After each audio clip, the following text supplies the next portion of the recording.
Hi there, my name is Israel, and today we're going to talk about the motivations of why we created CloudPages for Fishbowl. So in the last video, we did a little bit of a walkthrough of CloudPages. We went through some of these repositories just as a quick synopsis. The idea is to create a development experience using the Fishbowl browser, the BI report module, and be able to create easier workflows, easier experiences with the platform using our experience in development, creating custom apps and solutions and reports for customers over 10 plus years on Fishbowl, and really condensing that into a really neat experience. But today I really want to talk about just the motivations behind CloudPages and what we're trying to do to motivate, to kind of drive momentum in a new direction for the Fishbowl platform, Fishbowl ecosystem, customers and developers, that sort of thing.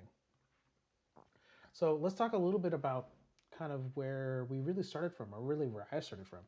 So I started cutting my teeth back in the day on the Fishbowl report module. Back in 2009, I was working at a medical device firm. Can't say who, but I found a old lanyard from the office, and I'm keeping that because it's one of my few little memories from that era. And they were making heart valves, and they were using Fishbowl. And I was an IT guy, and the Fishbowl consultant at the time, and he and I were in the same room at the same time, and we started talking about Fishbowl and databases and queries and things like that, and the rest is history. I started writing reports for that company back in the day. And in order to write reports on that platform, you had to use something called iReport. And iReport is a very, it was really cool at the time. I didn't know any better.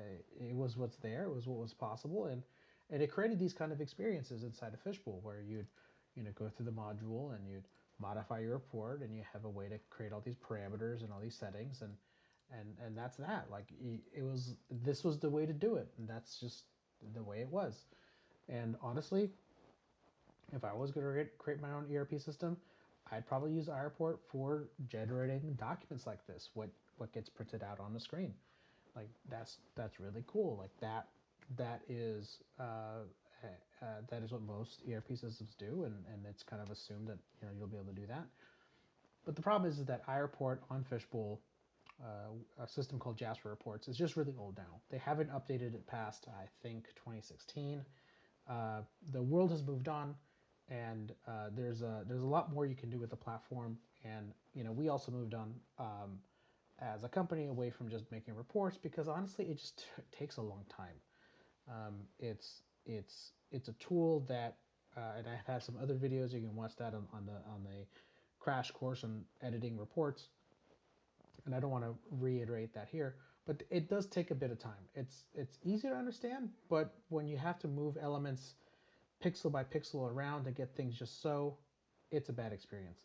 And the other thing that I don't particularly like from a platform experience is like how these reports are saved to your computer or to Excel. So here we'll do a real quick thing. We'll save this to Excel. Test. Yep. And here I've got the report loaded, and this looks cool, but when you really start talking about it from like a data analysis point of view, it stops being cool really quick. Not only that, it starts rendering things as if it was exactly as is on screen. You can kind of see that here. Page one looks the same. Page two kind of looks exactly the same. Like if that's what you're trying to do, like this is pretty darn cool. Like it's honestly pretty cool that you can render to screen and render to Excel and it looks the same. Except that when you're rendering to Excel, that's not at all what you need. You don't need this. You need the raw data to be able to just say, maybe a title, column headers, and that's it. Like you don't need all this other stuff. And frankly, it adds, phantom columns. It merges cells together. It's a mess, right? And this is the thing that we've been dealing with as a platform for, gosh, like since the beginning. It's always been like this. You can make things better, 100%, but that takes a whole lot of effort, and there are still limitations. You know,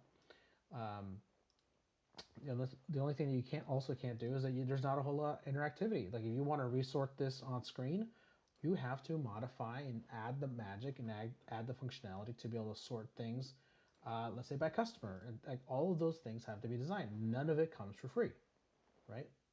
Another reason why we didn't want to create reports anymore as a company, because it just all of this takes a lot of time to build out, and if you wanted to modify another report and make changes to it, hope to God you don't make changes that then break another feature that a customer is expecting to have. So it made a whole lot of sense for us to just create reports from scratch. And most of the time, when we created reports from scratch, most customers just wanted a result of the table, and they just want to be able to export this to Excel and move on. And here comes to another conversation. We're here in the data module. One of the things that I really wish Fishbowl had done was add access rights to the data module to see a query or not, hide this little section here where the query text is made, and whether you have access to the query at all, right? Like, can you run it, can you export it, and can you edit it per query?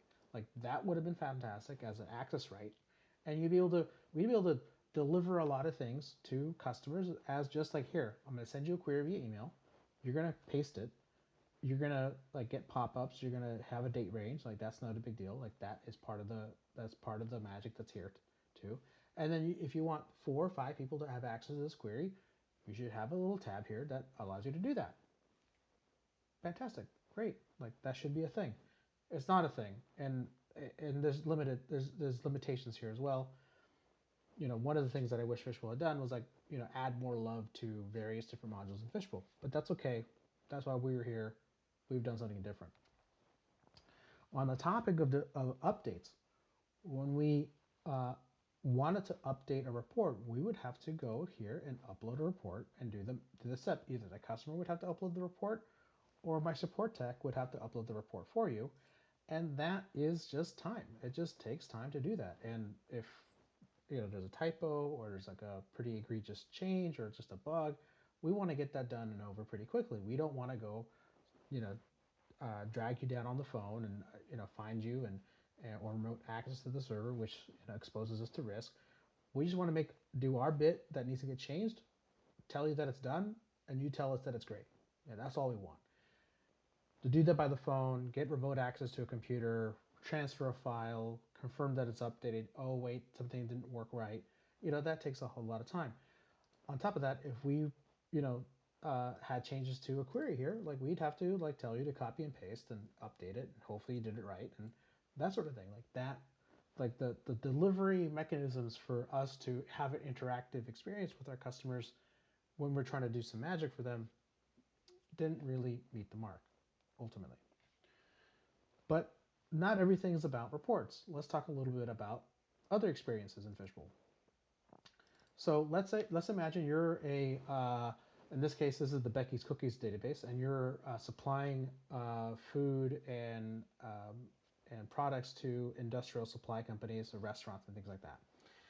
And imagine you've got a large corporate customer that will send you files of all the 25 stores that they have orders for electronically from their ordering system over to you. It comes by email or comes by FTP or whatever. Let's say just say email. And you need like, hey, I need a way to be able to import those orders because we've been shooting ourselves in the foot, making mistakes, hand entering these orders one file at a time, just going into the module and this typing things in. Can you create a solution that allows me to file import a custom template that has not only just a mapping, a one-to-one mapping of SKU on this column is column A on the spreadsheet. No, we want to do some business logic to make sure that things are correct, like the prices are correct, or apply pricing rules, or look up a customer, or look up a SKU, things like that.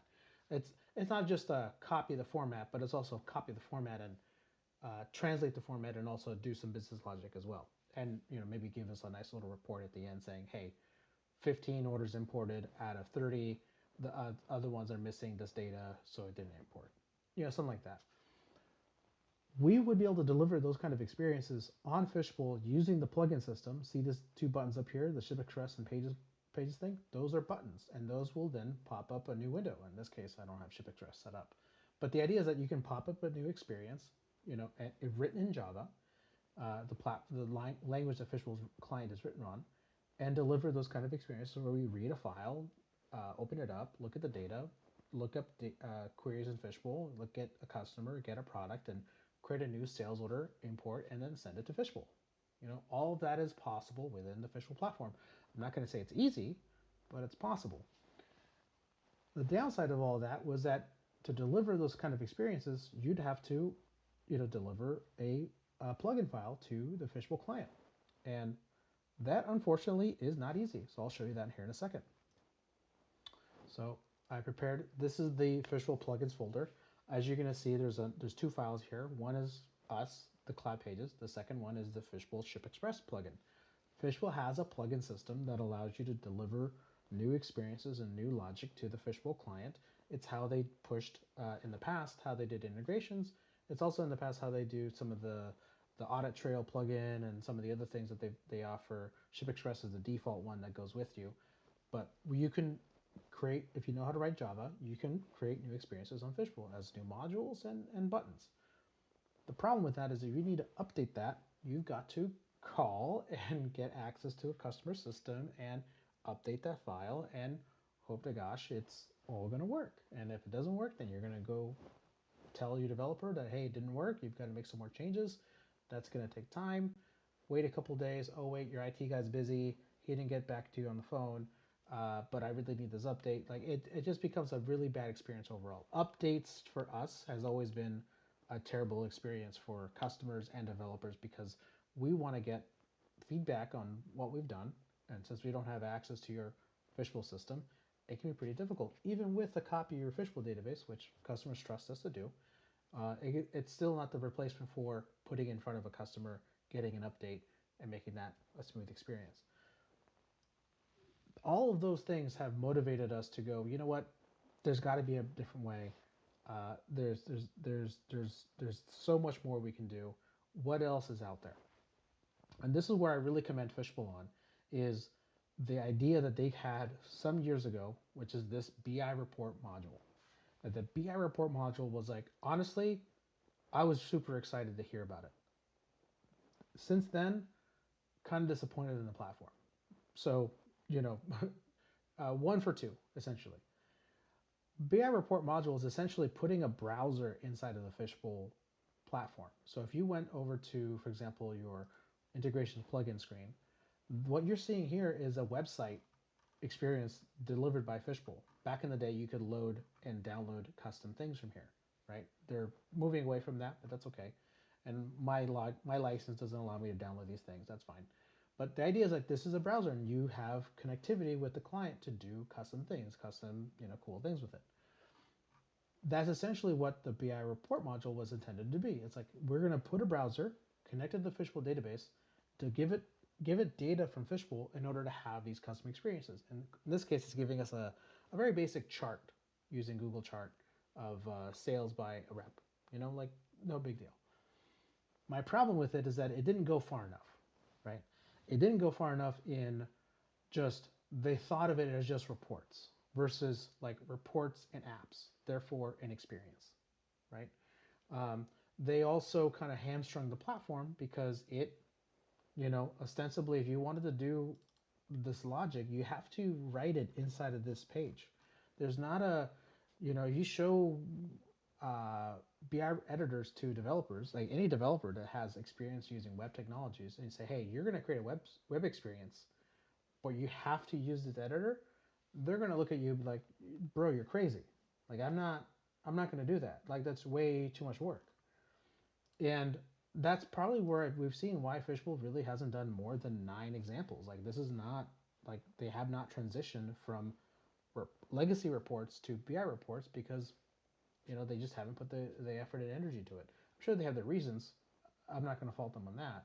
But, like, it was something that I had a lot of hope for and ultimately never really materialized it. We have delivered a couple of experiences using this BI platform, but it really never, closed the mark. So ultimately, how can we deliver report experiences that are more friendly to use, more obvious to use?